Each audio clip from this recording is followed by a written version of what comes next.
Very good. The 26th of June, Rabbi Furst, Mishna Berura. Yeah. Go ahead again, please.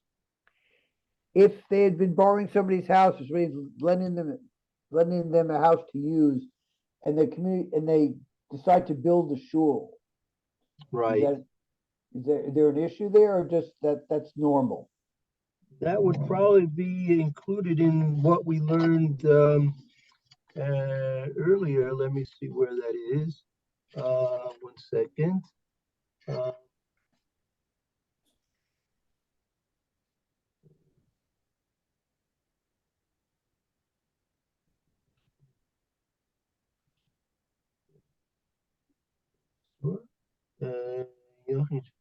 We had earlier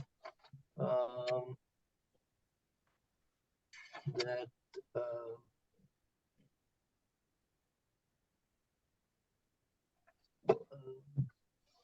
if they had an opportunity to move to a larger shul, right? So then that was permissible. Okay. Right, so that would probably be included. If it'd be a more mechubed situation, be a proper shul, and then Right. that would be okay. Okay. Listen also to change it. Who adin b'misha zacha be'eza inyan shel kavod or shel mitzvah, and this is the case where somebody was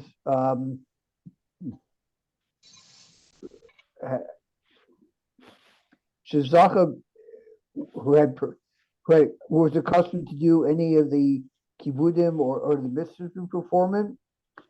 There's somebody who would normally do this. Like you have a permanent ball, about the Kia or something like that. In Marvim Menu, you don't change it. Im lo sheesh tam gemura lemar unless you have a real reason to have to do it. V'lav dafka b'devarim hanogim tardu, not specific things that happen all the time. El afilu b'devarim zman kasi, even things that only happen occasionally. Nami din is it. Nami din, the din is the same here also. Kasva achron, the achronim right. Antesh hachziku likbar mason, people who were normally involved like in burying the basin of the Hefer Kadisha. Enim yochem lamachos ba'acherim shabam likbar. You can't protest against them when other people come to need to be buried. Sheb asiyas mitzvah kol echad rotzel lizakos.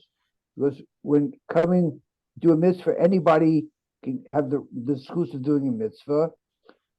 Mevdinos sheyesh hakuros menuyos halkach shemanichem iskehem b'chol hashana kishamdin lehem mitzvah zu tzorach litain Chevra b'minyosam. I'm not sure what we said. What's what Mr. Brewer is saying here? Let's see.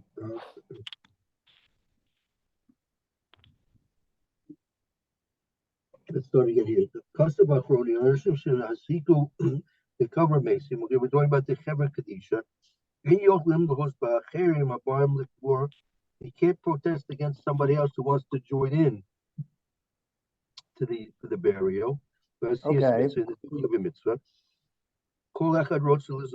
Okay. All of you wants to have this course. With Vedinos, Chase Kaboris Minuyos. This is really talking about the Chevra Kedusha in those regions that they have Kaboris Minuyos Alkach. They have groups which are appointed over this, right? Shemanikin Oskehem, they call Shana, that they leave their activities. the whole year. They call Shana for the whole year. Because damdim them mitzazu, meaning meaning these people they're on the Hebrew Kadisha, so they're on call, right? So they're on Right. call whenever it'll happen, right? So they're on call. So there's when they're going to have that is damdim mitzazu when they have the opportunity for this mitzvah, it's shortly take the Hebrew Kirim and Hanukkah. We have to leave it to those people who are of the group as they are accustomed. If these people are sacrificing, meaning they're on call to do this. So therefore, you can't just push them away because they're making a certain self-sacrifice in being available to do this at all the time, right? Right. So Okay. there's no specific group which is doing it. So anyone who wants to come in to help, they can help, and you can't push them away.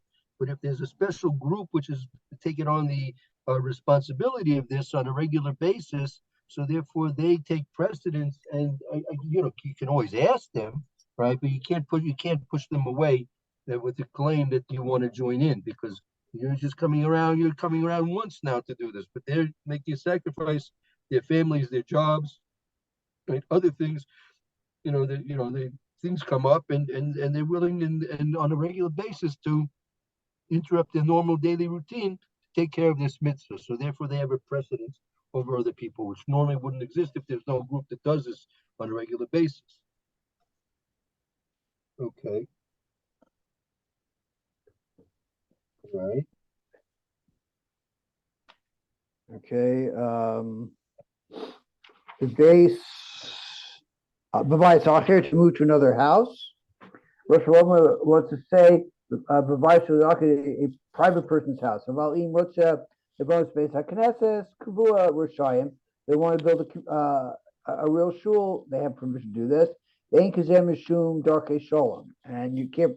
There's no Darkei Sholem issues involved there. Okay, Yudches Yesh Mishom of those who say. Shekli hektish shel kesef nagu lavim tamid bevesa knesses b'chagim. I guess these are silver vessels they would use in the basic knesses on the chagim.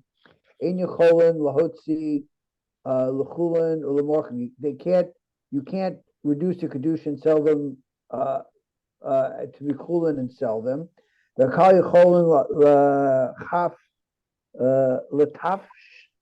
letafsham sheyisharu bechezkas hektish acher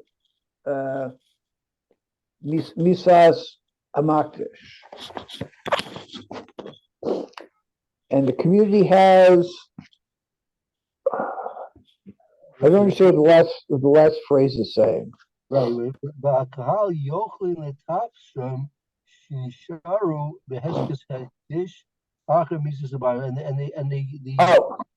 community can claim them that which remains as the Heskes Hektish after the Mises, after the death of the one who's Makadish them.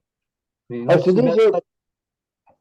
Yeah, go ahead. So are these private property that the shul is using, or they belong to the shul already?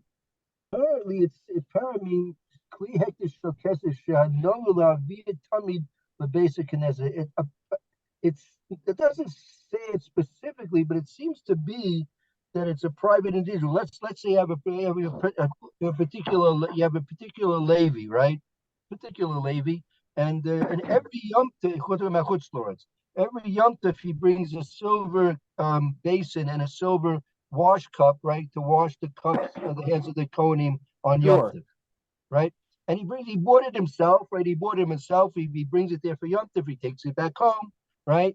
So it's really his. It's really his. But nevertheless, it takes on a halachic status for being hektish, and then once he passes on from this world, apparently then the community, the shul can come and claim it from the yarshim, from the inheritors, and make it theirs, or they have to make it. Maybe they make a deal with with the sons or something, that they'll continue to do the same or something like that. But it's not so simple that he himself could sell them, nor that his inheritance could be able to sell them.